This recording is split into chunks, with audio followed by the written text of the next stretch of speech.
So I am here with Steve from Abbey Roofing, and a pleasure. I really appreciate this. And the reason why I'm videotaping this is videotaping. It's like 1993. We better start again. Okay. Yeah, no, I like that.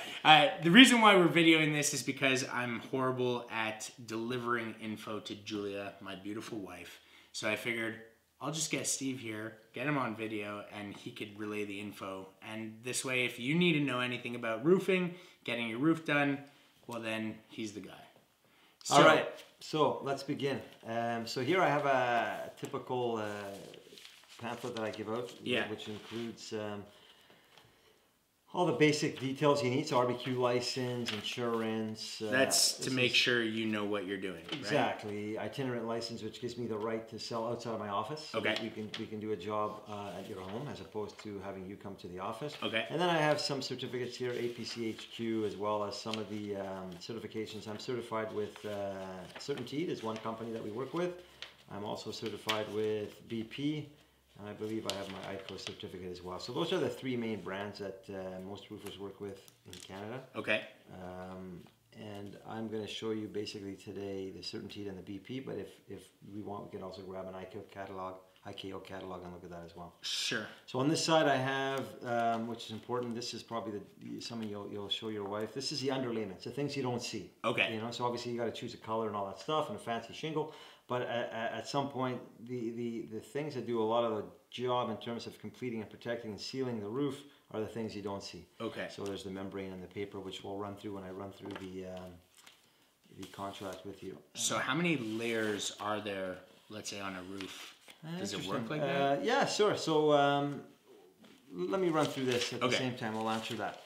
So the first thing we're going to do is we're going to remove all of the existing stuff. Yeah, it's in a bad way. Yeah, for sure. Well, I mean, yeah, specifically the back. Yeah, right? the front wasn't so bad. That's the back, but we bought the house knowing that we were going to have to do it. So. Perfect.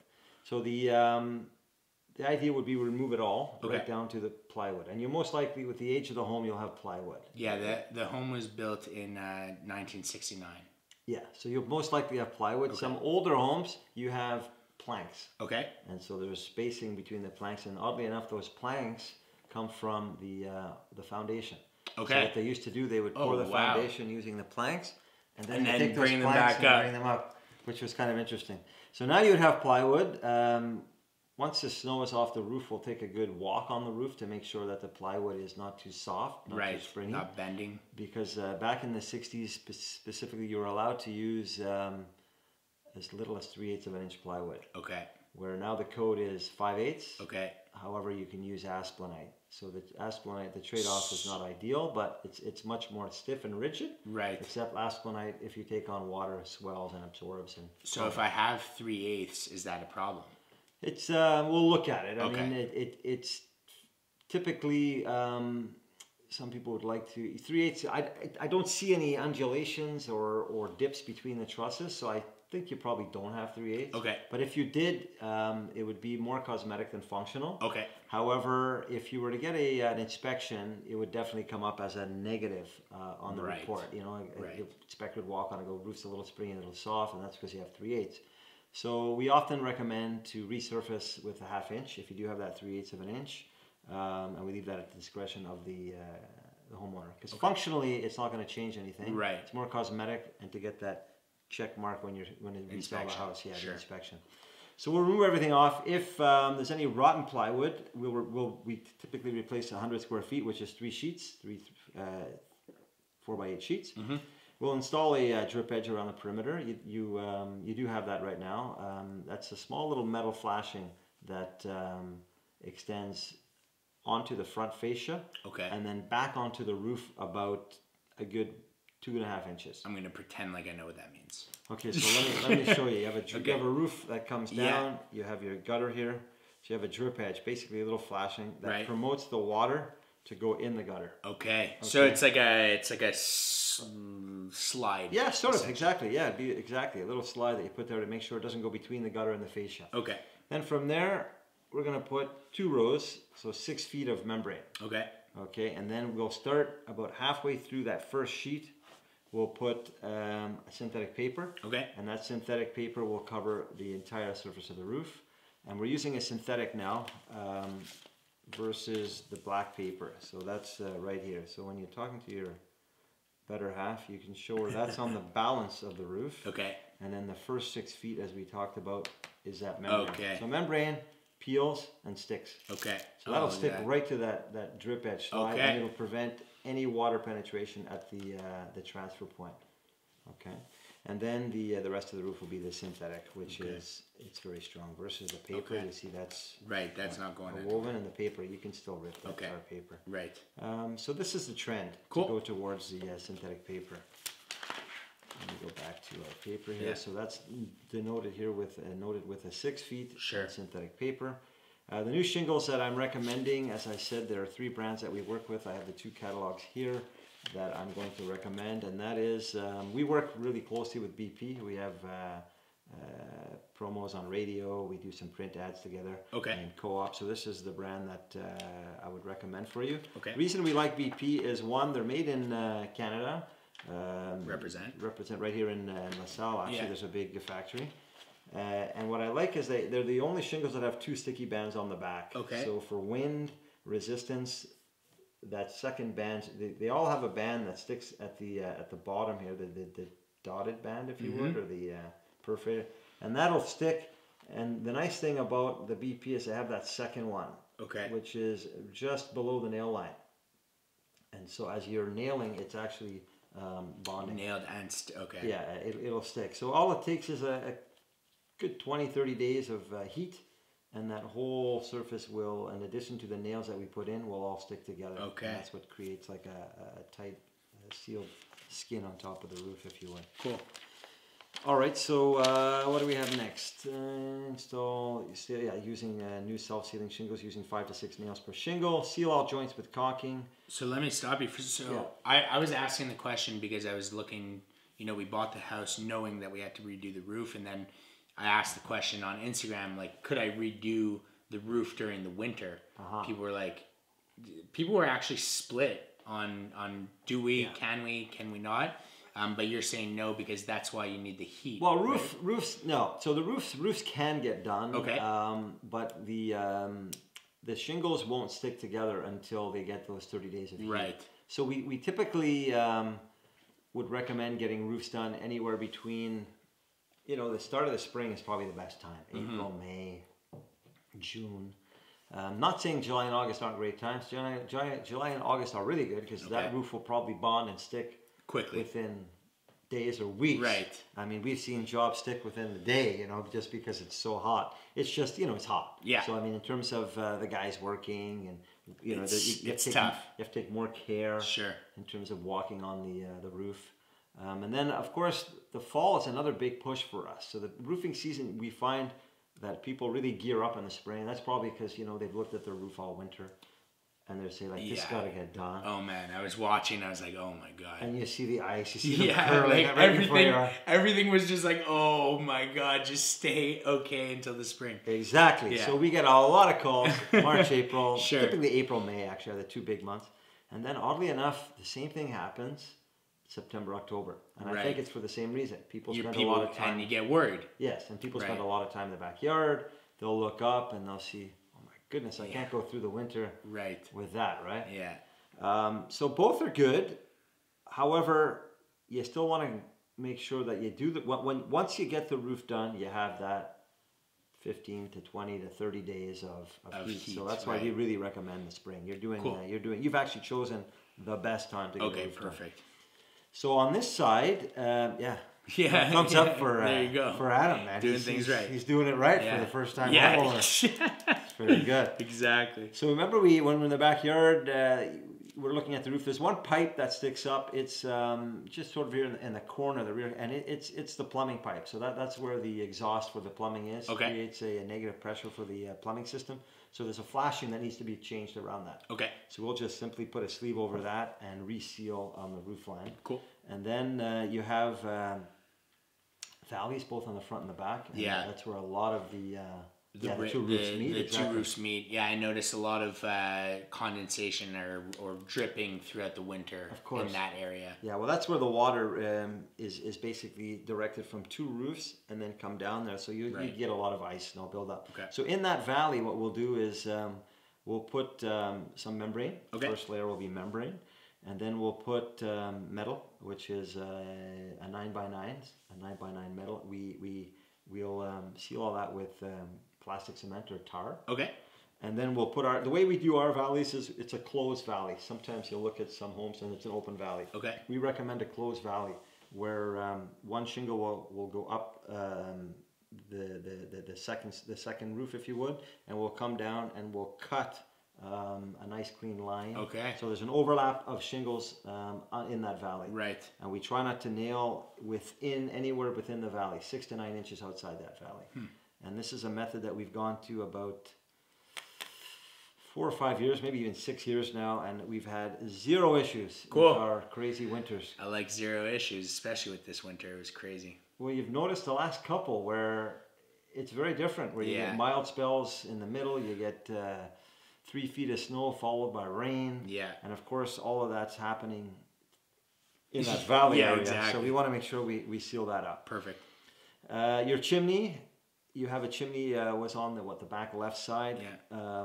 So we'll take that, all that metal that you see there now comes right off, and we'll put some membrane about 8 inches up that chimney. Right. And then we'll put a 4x4 counter flashing. Now, so if I'll draw that for you, but go ahead. Our chimney is like we're done. We don't have a fireplace. Okay. You know, like, so should we just get rid of that, or? I would recommend if it was on the inside of the house. Okay. Meaning, you know, sometimes you have a chimney just in the middle of the house. But it's on the. I would say get rid of it because you don't need it. The problem with getting it on the outside of the house is it ties into brickwork. Right. And so it makes it a little more complicated. Okay, so the move is to keep it. It's a good question.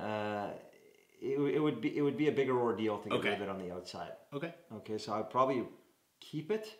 But just do it right. And just what you could do is get a cap put on it so that there's no issues of infiltration or water going in the actual chimney. So what we typically do is we will, as I said, we take everything around that chimney off. We'll run some membrane up the chimney wall for about 6 inches. Then I do a counter flashing, which is literally just a 90-degree metal, 4x4, and basically that's where we seal along the bottom of the chimney. They'll lock that metal. They'll seal it all with plastic, and then what you see, you see a color flashing now. That's called a chimney flashing, and that'll basically be the second layer of protection with a bead of caulking. So it'll be sealed with membrane. It'll be sealed with that counter flashing down at the roof line. Okay. And then you'll put that finishing flashing to sort of finish it off and seal it for a third and final time. So we're good. Yeah. That thing will be sealed well along the roof line. So the next line item is wall flashing, which your construction home, we have no wall flashing to consider in this. Okay. Ventilation is next. So you've seen those boxes sort of sticking up that looks like little chimneys. Yeah. So you have 4. We're gonna replace it. We're gonna keep the configuration of 4. Okay. We're just gonna replace them because they tend to they rust over time. Right. And your roof is gonna last you anywhere between. It's a fiber. I'm not sure you're aware, but the shingles you have right now are paper-based. Okay. And that was an idea that I guess somebody had to save some money. I don't know if it was a money thing, if it was just maybe they say they were organic. Right. So it was a way of, when you put that rubble or waste, if you would, rubbish or waste in a landfill, that it would dissolve and sort of go away. Okay. Problem is, no one thought that was going to happen while it was on the roof. Right. So they went away from an asbestos-based shingle to a paper organic-based, which has been a bit of a disaster. And now they've moved back all these manufacturers to a fiberglass-based, which is much more similar to what asbestos was. It was a chopped fiber. I guess just done right. Correct. Well, if there's no... asbestos being a short fiber, it caused lung issues. Right. This is a long sort of woven fiber. Okay. But it basically brings back the life of the shingles that we used to have. Right. Lasting anywhere between 22, maybe up to 30 years. So does that mean my roof is going to last for 20 years? It'll last a good 20 to really, 25 years. Yes. Okay. Wow. Yes, sir. Yes, sir. Where were we now? Well, let me ask you a question at this juncture. Guarantee-wise, right? I know that's a big thing in terms of getting roofs done. Yes. What is a guarantee? What is, how does all that work? So the manufacturer are offering on the shingles that I'm proposing, which would be the BP Mystique or Everest, Okay. or the Certainteed Landmark. Yeah. Or if you're interested, the IKO also offer a Cambridge or a Dynasty. These are all the fiberglass architectural style shingles. Okay. So they all compete with each other, all priced very competitively, Right. and all come with what they're calling limited lifetime warranty.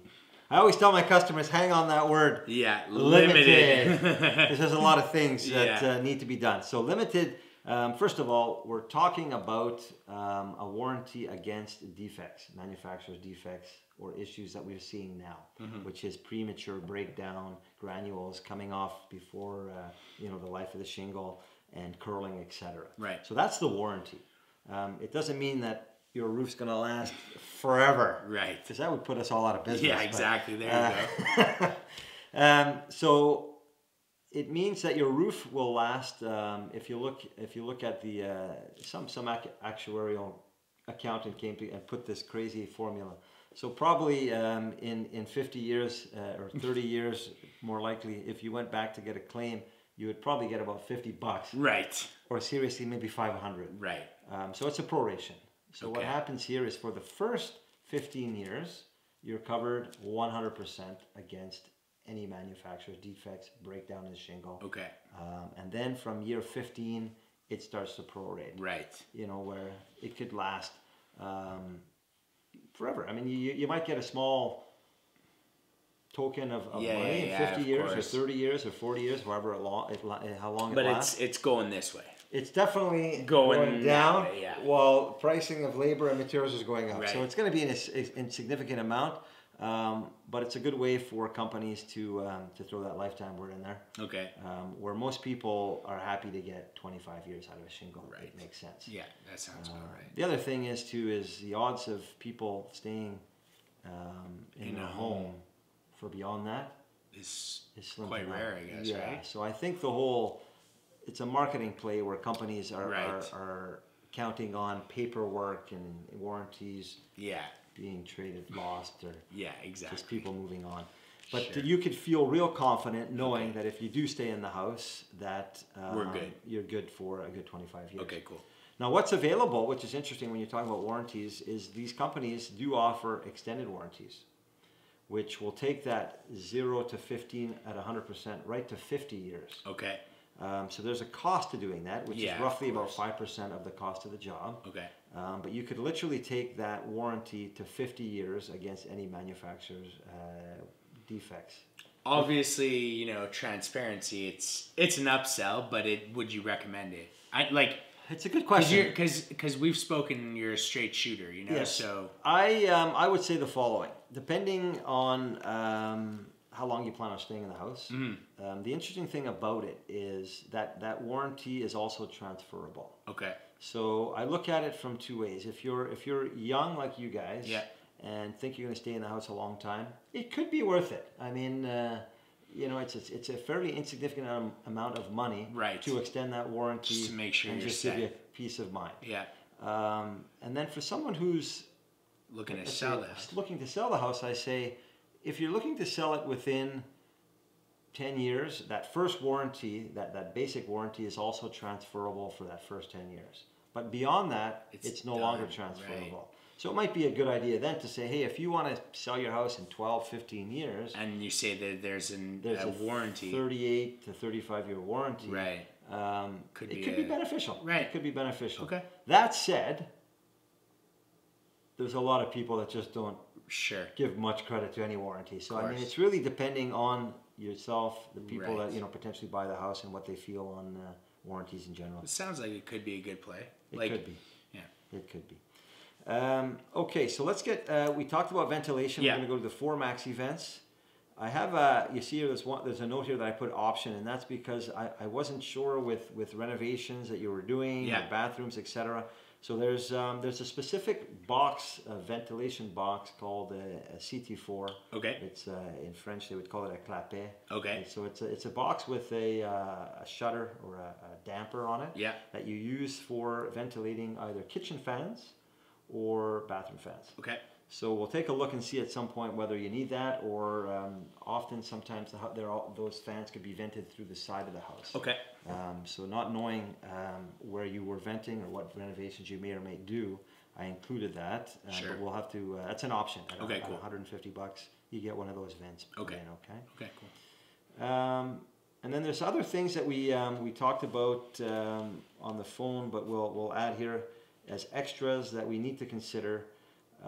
There is soffits on the front and back of the non-mansard roof, if you Right. would. So Mansard Roof is the roof that I have, which is essentially the one that comes down towards the front of the house. Correct. So the one that's sort of on a straight wall. Right. You have it on the side. Yeah. And you have it, I believe, on the front only, not on the back. Yeah, exactly.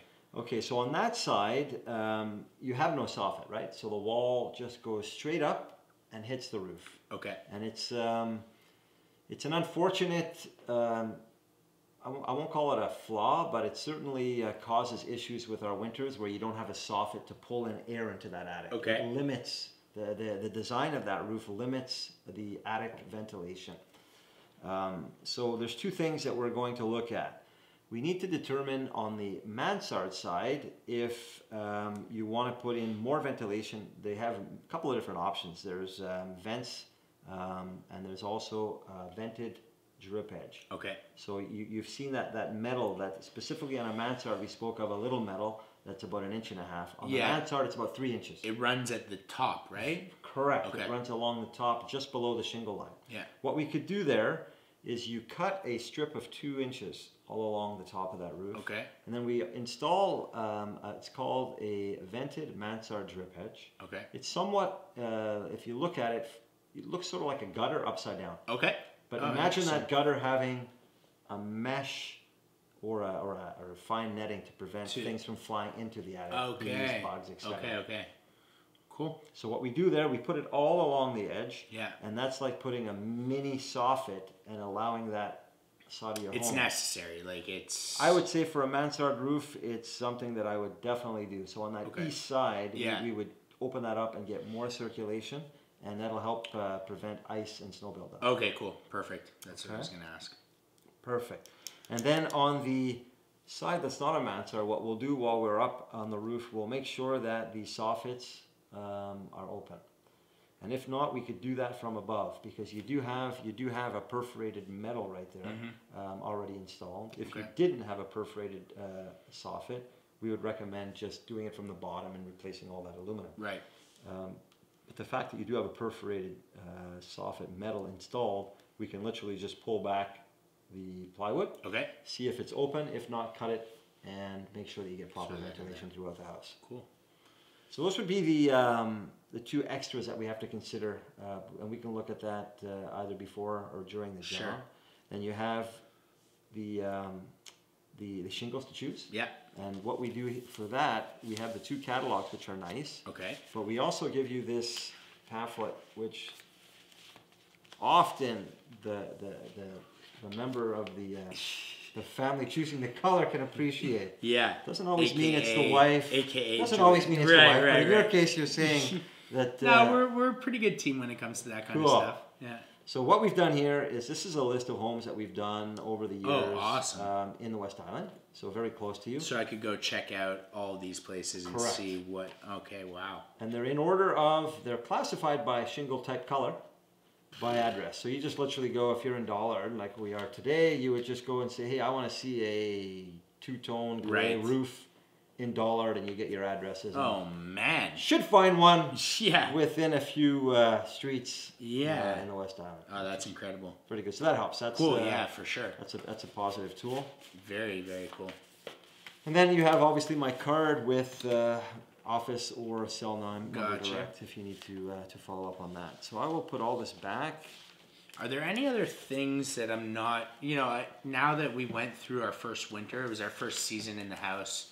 I guess it was good and bad experiencing that first. You know, it was a lot of things to look out for, to consider, and, Sure. and also with the sense of security that we knew we were doing the roof in this spring, we were kind of like, okay, well, whatever happens, like, should be good. Right.